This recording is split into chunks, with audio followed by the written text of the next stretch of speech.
Hello, everybody. It's the Gaming Optimist. Today I'm talking about Mortal Kombat 11. I beat this one.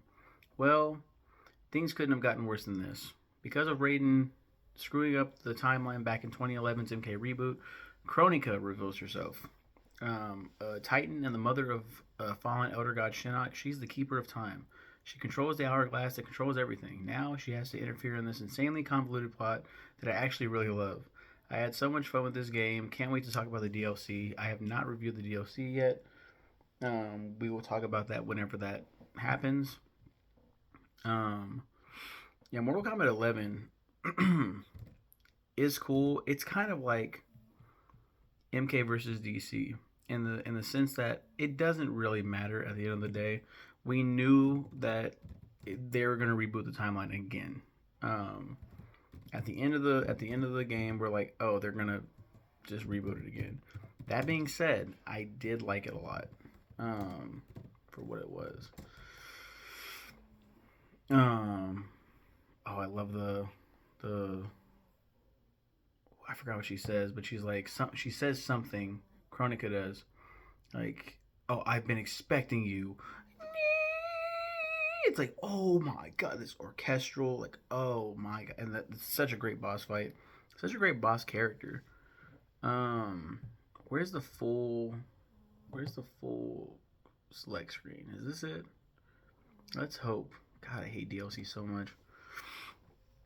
This looks to be complete. Okay, okay. Uh, no.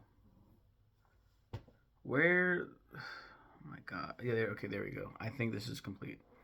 Um, we start off with Shang Tsung, who is got the light, who has the light, fucking shit, has the likeliness. That's not what it is. The likeness has the likeness of Cary Hiroyuki Tagawa, who played him in the first Mortal Kombat film. By far, my favorite interpretation of Shang Tsung of all time because of the film, because of Mortal Kombat Legacy. He is the best Shang Tsung, hands down. I love this version the best. I love it so much, and I think going forward, anytime you have Shang Tsung again, you have to like try to kind of emulate that, and that happened in Mortal Kombat One. The new voice actor has this sort of way of talking like Shang Tsung, like he has that Cary Hiroyuki Tagawa cadence and delivery. I love it so much.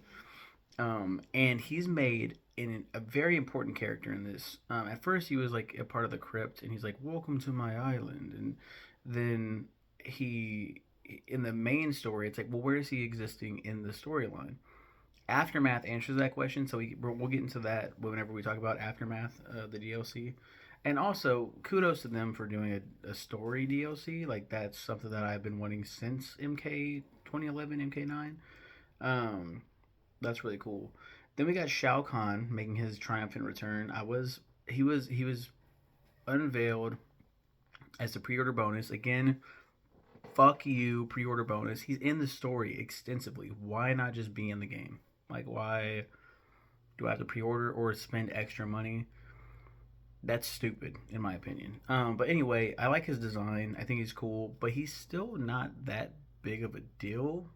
Like, it's just like, it's just it's just Shao Kahn. Um, yeah, he's brought back through timeline shenanigans. I didn't really talk about the plot. We'll get more into that when we talk about like deaths and everything else. I'm just gonna read the roster real quick. Frost makes her return from Armageddon.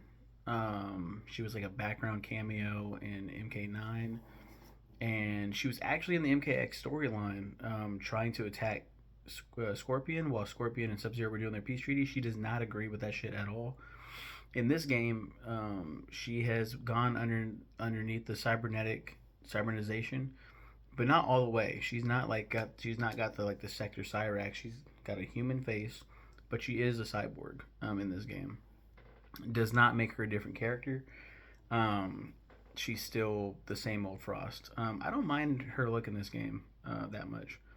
Then we have Nightwolf. He's DLC. Nightwolf. I think they give him a new name. Nightwolf of the Matoka tribe. Um, Yeah, they give this tribe a name as well. Um, he doesn't do much. In a Gray Cloud is his name. Matoken, his Matoken Sioux name is Mafia Goda. Mafia Goda. Gray Cloud. The Matoka tribe. One of the most prolific Native American characters in video games. Yeah, so it's interesting that he's back. In the storyline, in the first part of the storyline, he's still a revenant. We still have revenants. Yes, they're still a thing. Um, but his human good version, so to speak, is DLC. I mean, the revenant version is as well. But in the storyline, he's a revenant at first in the first part.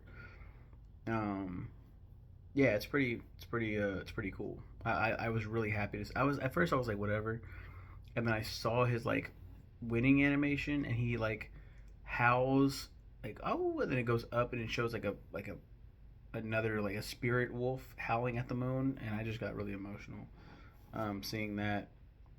So thank you for this game for making me love Nightwolf again. For a long time I was like I do not care about Nightwolf. He's such a generic character. I don't care.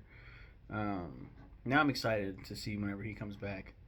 Then we have the Joker. We have the Joker coming back from MK versus DC. This is the first time a DC character has become a guest character in the mainline series, but also like coming back from MK versus DC. That's wild. Still Richard Epcar. I think he does a phenomenal job. He's also Raiden. Um, yeah, I think he's a perfect fit. Some people might disagree. It's the Joker. I think they do really well with implementing him in this game, the style and everything. Johnny Cage is back and looking better than ever. I think he looks really good in this game. Um, yeah. Then we have Sonya. She looks okay. She has the likeness and the voice of Ronda Rousey, who does okay. She does very okay. Then we have Cassie Cage making her return. She's the hero of the last game. I would say the hero of this game would be. Well, that's spoiler territory. Spoiler, spoiler, spoiler. It's Liu Kang again, so we'll get into that. And kind of Raiden as well, kind of a dual thing. Jax looks amazing in this game. He's really not doing good at all in this game. Um, Really speaks to depression. Like it's very relatable to depressed people. Spawn is a guest character. I love Spawn so much, so I was really excited to see him be announced. Scorpion makes his return, of course. Noob Saibot makes his return as well.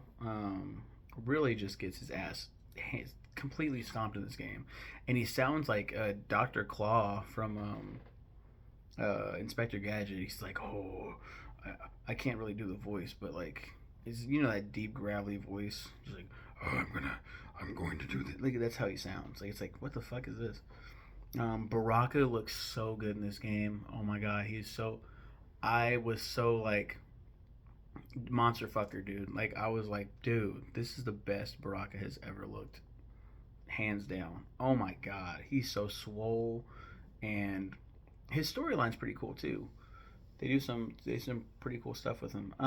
Raiden is returned. He is a Dark Raiden for a little bit, and then poof, Kronika gets rid of him.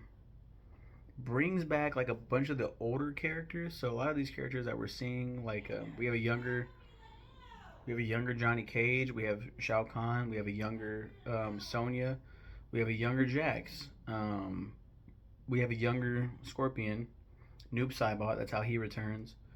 I don't think there's a younger Baraka. No, that's how Baraka comes back too, because he died in MKX. That's right.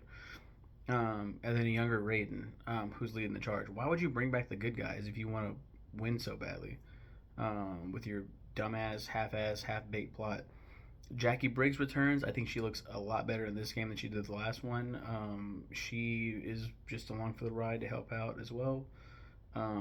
Sub Zero I think there's only one Sub Zero in this game. Kuai Liang returning. Kano returns. There's a younger Kano as well. So there we have two Kanos, a bad guy and a bad boy, bad man, bad boy. What you gonna do? Uh, he's annoying as fuck in this game. He looks like Austin Aries, the wrestler. Not the actor. Cabal makes his return, triumphant return. He is in Revenant form, and I think there's a younger Cabal as well who's also bad. He's also Black Dragon.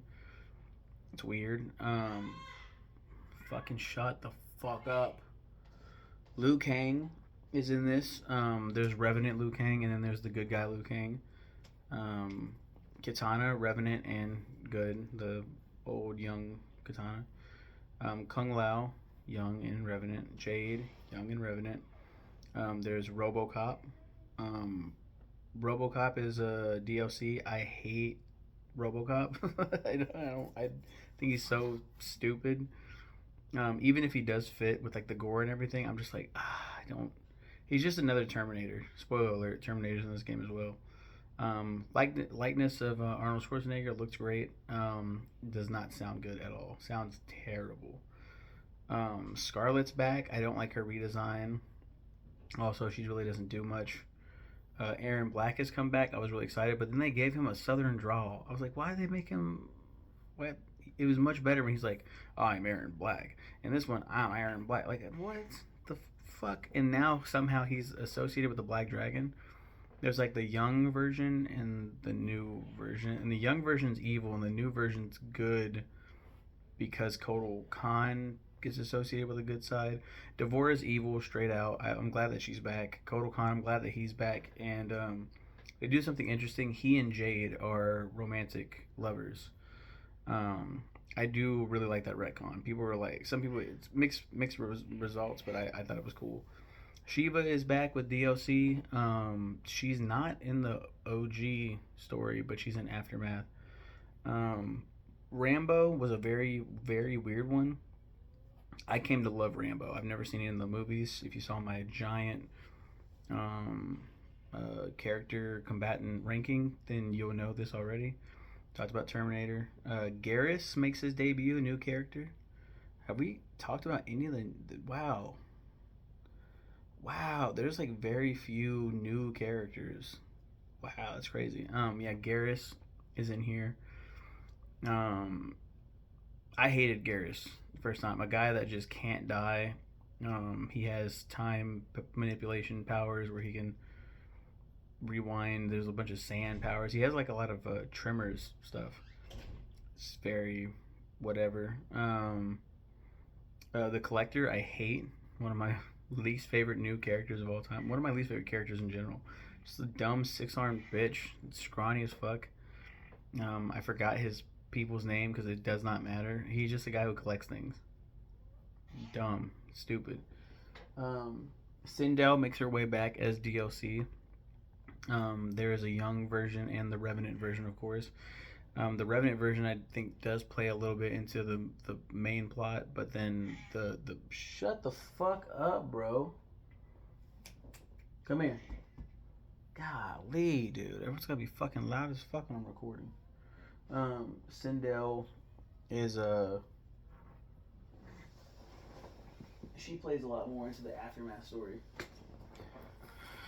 Then there's Melina. Melina returned. A lot of people were like genuinely upset that Melina. I was like, she died in the last game. Why would you be in here? And it felt like they kind of gave in to the Melina fan crybabies. Like, why? Like, she doesn't need to be in here. And I don't think she even does anything. So, yeah, whatever, really. Cetrion is Cetrion is Kronika's daughter. She is an elder god. So this is like the first time an elder god is playable and not fallen. She's like Mother Nature, very representative of Mother Nature. And she, I thought she was very interesting, but she's kind of just like a sacrificial lamb in the storyline. Fujin is DLC. I love Fujin. I love his appearance here. I think he deserves so much more. He was supposed to be in MK9.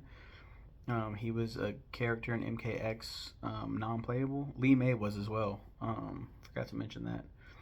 And Rain is another DLC character, and he doesn't really fucking do anything. I was like, bro, Rain has been DLC in MK9. He was a faceable. You could face off against him as an NPC in the story mode of MKX, and then now he's DLC again. Now he's playable in MK1, and he sucks. I hate playing as him. Just wanted to mention that. But then we had Sector and Cyrax are NPCs. They look so sick. And then we have the boss, Chronica, who is quite possibly the best boss we've ever had, like ever. She's the mother of MK. She is a Titan. She is a mother of an Elder God. So she is like, and you can't kill a Titan, or if you do, like, there's no coming back. I don't know. It's weird, but she. So if the family tree is correct, if Shinnok is the father of Raiden and Fujin and Shao Kahn, if Shinnok is the dad, that means Cetrion's their aunt, because Shinnok and Cetrion are brother and sisters. Shinnok is Kronika's son. It's crazy. Like, so that makes Kronika Raiden's grandma. There's a lot of shit. It's wild. Um, but let's talk about the story. So it opens up. They're fighting NetherRealm. It ended with Raiden chopping off Shinnok's head, Dark Raiden, placing it on the like desk, like declaring war against NetherRealm. And it set up Liu Kang and Katana as the possible next bosses. So I was like, oh, it's gonna be sick. And nope, Kronika shows up and is like, we're fixing all this shit. Gets rid of Raiden, brings in the youngins, gets rid of some of the older ones for Aftermath. Um, yeah, it's pretty wild and insane. And she starts recruiting people to her side. Um, it's just like, it's basically she's making promises, and like with her crown, she can change things. Um, Shao Kahn is definitely on Kronika's side. He wants to be the general again. He wants to be the Khan again. As far as he knows, he's never left. This is the old Shao Kahn before he was snapped up by the Elder God. So he's totally cool with that. Frost is on her side as well with her cybernetic Lin Kuei. Johnny Cage, of course, is on the good side, young and old. Old Sonya dies in a mission when they're attacking NetherRealm. There's like a bomb about to go off. She's trapped under rubble, and she's like, "Cassie, leave, go, I got this," and she ends up fucking perishing. So we only get young Sonya um, in the timeline, and when she knows like, "Oh, I'm gonna die, and this is my daughter," and this is so many like stepping on butterflies is happening in this storyline. Young Jax thinks it's really sad that old Jax is just like a washed up, sad. He lost his wife. I think her name is Vera, to cancer possibly, and he's just like drinking himself. Just he doesn't give a fuck anymore. He's completely checked out, and it's kind of like bitch made, but also like I get it being a depressed individual myself. Like some days you just, I mean, if I lost mine, I'd be like my wife. I'd be like, oh, I can't. I don't even know. So it's understandable, but then like Kronika approaches him with the proposition that she can bring his wife back, or like go back in time to catch it in time to fight it, and he's like, "Shit, sign me up." Man, she kind of bad though. Is that Frost? And then it's Jax's fine ass with tight ass with the white pants. Scorpion is in this as well. Older Scorpion, who is Hanzo Asashi, dies, and it's like that sucks. And younger Scorpion, the Hellfire Spectre, who is not a human yet, is like, oh shit, like I just died. And if your younger self dies, your older self of course ceases to exist. But this is like, he's like, oh shit, like that's what's gonna happen to me if I don't like shape the fuck up and figure things out. It's like, whoa, I have to. He's like completely shocked that they're like Lin Kuei and Shirai Ryu are working together.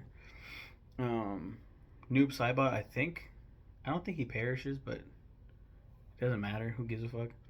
Baraka actually ends up following Katana Khan. Katana becomes Khan, and he's like, yes. Um, Dark Raiden disappears as Thanos snapped, Kronika snapped. The new, or the old Raiden rather, the dumb one that made all the dumb decisions, he is left with the final battle. We'll get to that here in a second. Jackie's fine. Sub Zero's fine. Kano, like I said, was really annoying. So when there's like a hostage situation kind of thing going up where Sonya's got a gun to like him, and there's like the young one over here, and then she's like, I don't need to kill you. I'm gonna kill you by killing you or whatever, something like that. And she like shoots the younger one, and he dies too. So it's like he gets a bullet, and it's like, oh fuck, it was perfectly executed. Me and my wife were like, yes, like so happy. I don't think anything happens to Cabal. Liu Kang gets like the shit kicked out of him hard, like horrifically. Katana is just fine. Kung Lao, I think, is just fine. Jade's cool.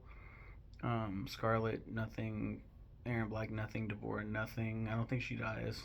Kotal Khan, no.